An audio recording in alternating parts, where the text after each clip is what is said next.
In 60 seconds, convert your Mac from HFS to APFS with safe, clear steps. First, make a time machine backup or create a full disk clone before proceeding. Open Terminal and run disk-util-list to identify your disks and volume identifiers. Run disk-util-info followed by the identifier to view the volume details and format.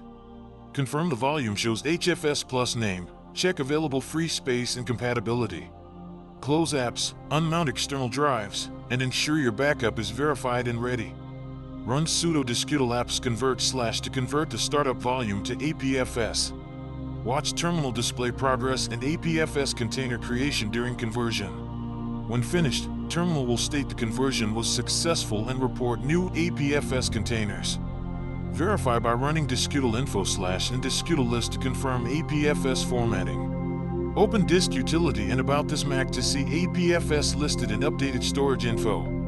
If problems occur, restore from backup or contact Apple support. Conversion complete.